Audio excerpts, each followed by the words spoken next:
Hi there. In this lecture we see Bobby Fischer against Hector Rossetto. This was in the 1960 Buenos Aires tournament.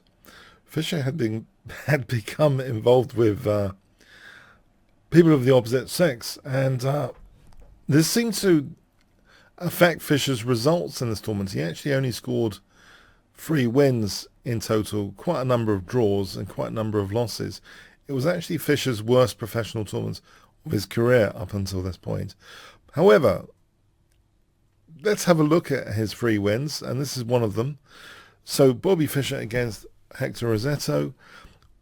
We have e4 from Fischer. We have actually the opponent playing a Sicilian Svechnikov, which is one of my all-time favourite openings. When I was a junior, I was playing the Svechnikov. Magnus Carlsen's been using the Svechnikov. So Fischer played the standard knight db5. We have d6, bishop g5, a6, knight goes to a3 sometimes. But here actually we have bishop takes f6 first. This move order is interesting. Quite often just knight a3 is played, and after b5 there's the option of either knight d5 or bishop takes f6. But Fischer commits to bishop f6 immediately. There's no harm in doing that. The queen can't take here because of knight c7 check.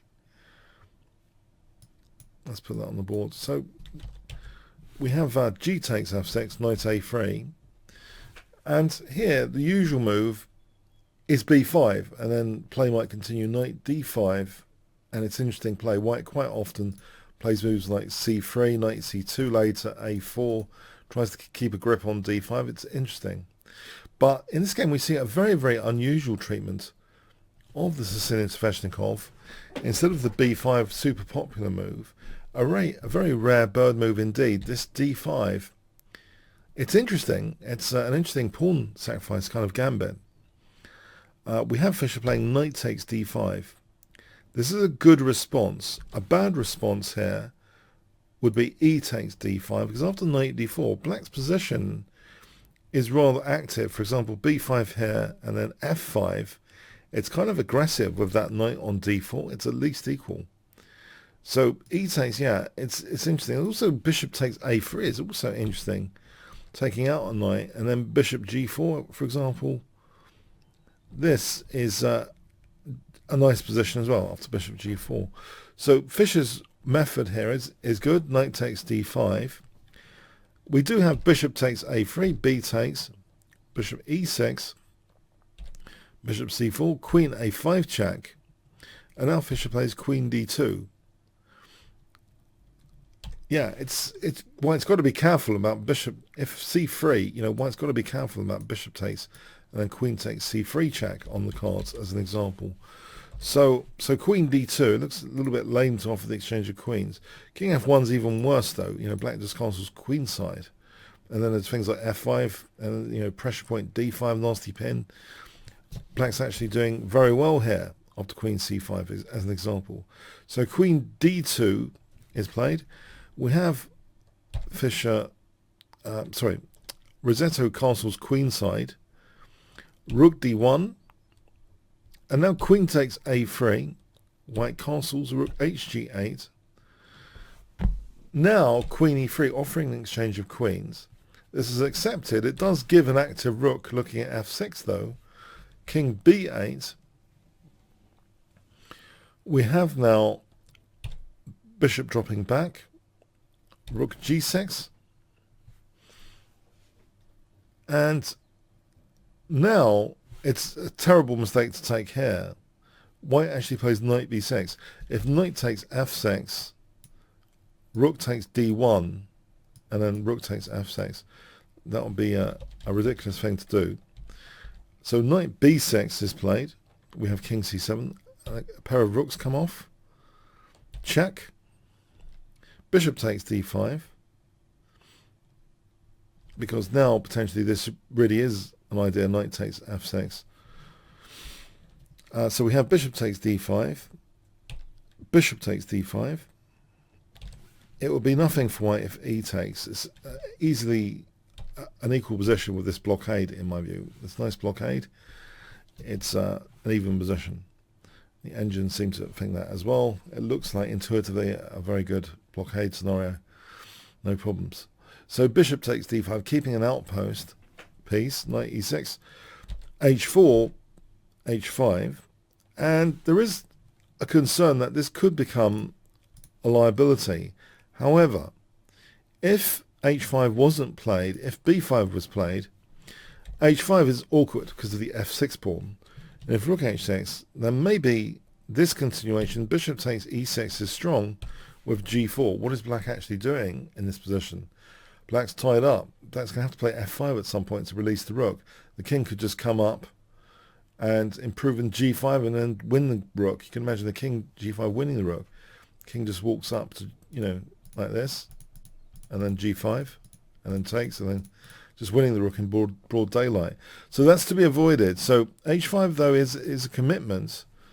We have rook f5, rook h6, rook f3, as if, rook g3 is now on the intention. And if rook g6 there, then rook takes g6, and then bishop takes e6 sometimes. So we see actually rook g6 standing guard against rook g3, king f2, b6, rook f5, the rook goes back, bishop c4, knight c5, king f3 protecting the pawn, knight b7. And this seems to set a slight trap that saying to Fischer, look, it's a trap in broad daylight. If bishop takes, then knight d6 surely forks the rook and bishop, right? Guess what Fischer plays here, if I give you 5 seconds to pause the video.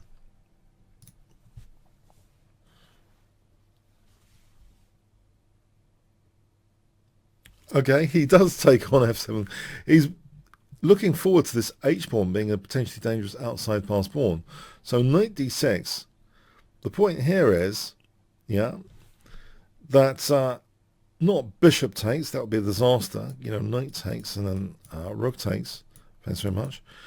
But the point is to at least get an outside pass pawn here with rook takes h5. Now, black snaps up with the bishop. If rook takes, then clearly, bishop takes h5. It's favourable for white with no penalty. But there's a piece penalty here because knight takes f7, protecting the rook. It's a piece. It's a piece sacrifice for what seems to be not too much. But the king is over there, far away. And now we have king g4. But black slips up here. Some technical accuracy is actually required here, otherwise this could be super big trouble. Black slips up with rook g6 check. This actually transforms into a great position for white by force, because white has forcing moves like king f5 and rook h7. It seems that rook takes h5 and king d6 goes into a very obscure drawing mechanism, which looks like this. With the knight, actually, guess what black can do to draw this? If I give you 5 seconds to pause the video. Black to play and draw.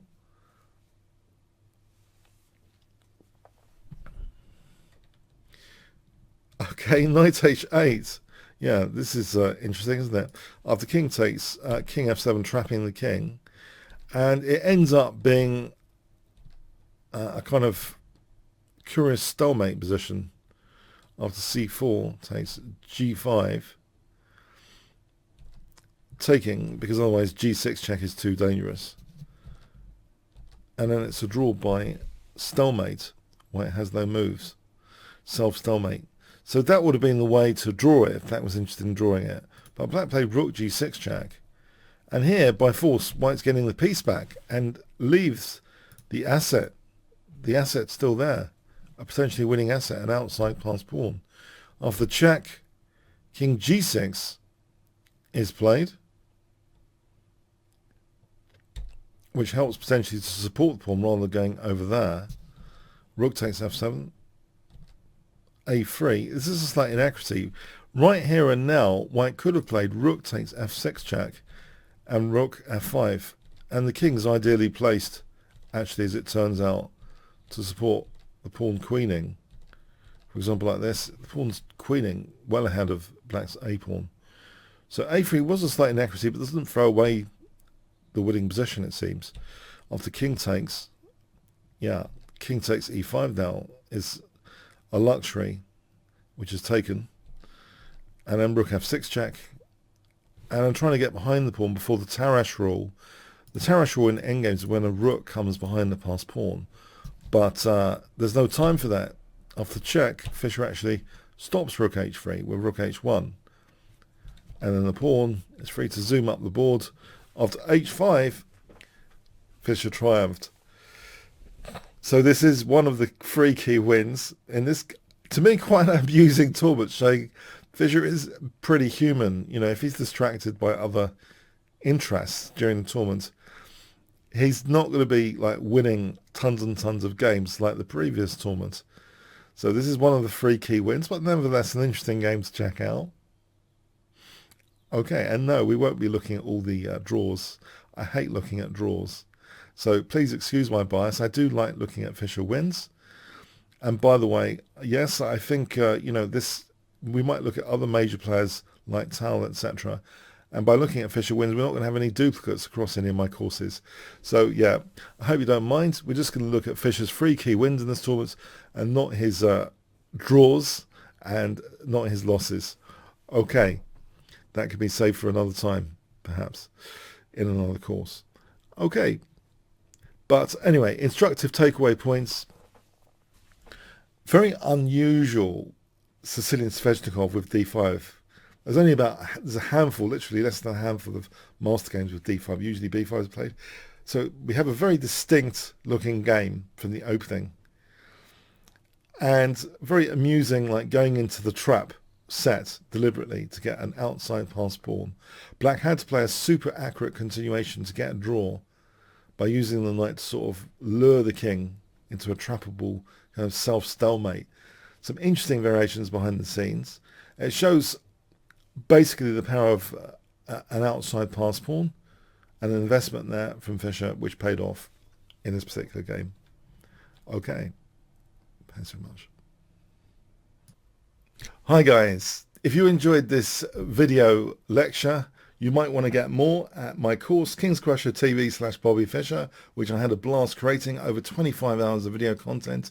I tried to get the most instructive juice out of every single game covered and picking the most important games from this period. I had an absolute blast creating it, and I think you'll have an absolute blast checking it out. And it's at a big discount code with this link, you know, Kingscrusher TV/Bobby Fischer has the discount code. So I hope you do check that out. Thanks very much.